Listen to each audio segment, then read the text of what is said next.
Durong na yung kaso laban sa'yo. Napasa ko na din yung affidavit ni Ellen. Hindi na ako antay. Kahit bukas, pwede ka mag-shopping, Lester. Ha? I have to learn to tolerate your presence. Hinahanap ka ng aking anak. Mahal ko siya. Gagawin ko ang lahat para bumilis ang kanyang paggaling. Meron ka bang trabahong pwede mabigay sa ate ko? Pero wag yung ganito ah. Pwede ba siya mag-dancer? Naku, hindi. Hello, Judge? Oh, baka pwede ka mamaya. Meron ako dito, batang-bata. It's not as bad as I know. The good news is, it is not a permanent blindness. The bad news is, hindi natin masabi kung kailan babalik ang iyong paningin. Ang kailangan lang natin ngayon ay maghintay. Kapal talaga ng mukha mo. Sa harapan ko pa? Bianca, please, if you cannot sympathize with your husband, you better leave now and go back to your office. Paano kayo mapaprotekta sa taong katulad ni Lester? Huwag mo muna isipin yun ngayon. Ang importante, gumaling ka, magpalakas ka. Bakit siya nabulag?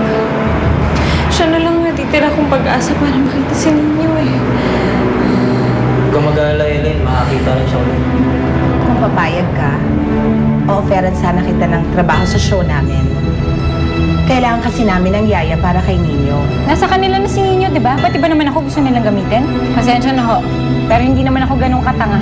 Pwede po ba tayo maglaro? Go play with your lola, ha? Ay, Gwyneth, bakit hindi ka na lang manood ng DVD na pambata, ha? Para makanood din si Ninyo. What do you think, At dito lang sila eh. Halik kayo. Sweet ano?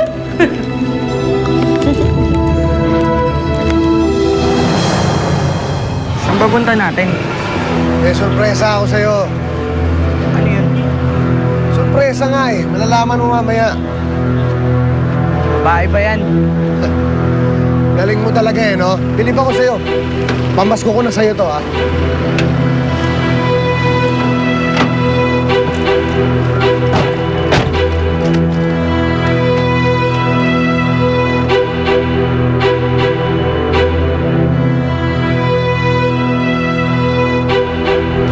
Tay, alis muna ho ako ah. Ha? Aba, kumain ka muna. Aalis ka lang naman ba? Oo, tay, may Christmas party ko kami ng mga kaklase ko. Si ate po. Aba, pinuntahan si Dave. Hindi ba pwedeng huwag ka nang pumunta dyan sa party niyo? Bakit tay, may nangyari ho ba? Aba, wala naman. Magbebenta ka na naman ba? Wala na. Sabi na sa akin ng ate mo. Aba, bakit naman hindi mo binabanggit sa akin eh, hindi naman ako magagalit? Alam ko kung anong klase ng mga tao nagtatrabaho doon. Gaya ng Tia Ruby mo. Nag-aalala naman ako para sa'yo.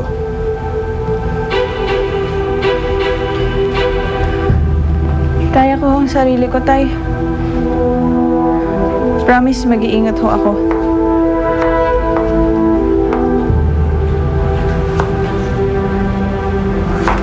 Tay, huwag na kayong magluto mamayang gabi, ah. Ha? Lalabas tayo. Ayain niyo ho si ate. Naku, wag na. Gastos lang yun. Minsan lang naman ho, eh.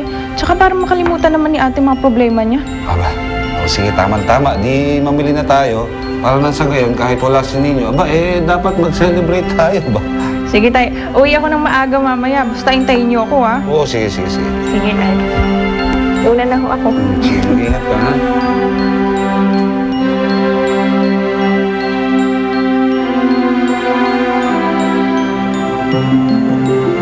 Dahan-dahan lang.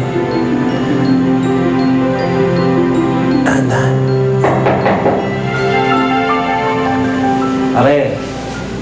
Are, dala ka na ng prutas.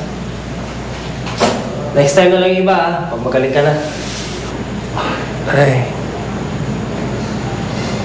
Miss. Miss, pahinga ka na muna. Sige.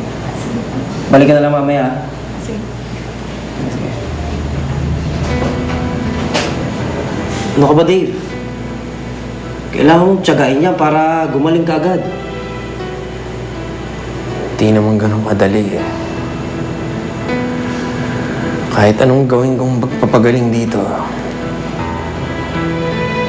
yung oras na yun, paano si Helen, paano si Nino? Kesa yan yung inaatupag mo, kaya yung iniisip mo, labanan mo. Walang mangyayari sa'yo kung kakaawa mo sarili mo. Hindi mo naiintindihan. Hindi mo naiintindihan na nararamdaman ko.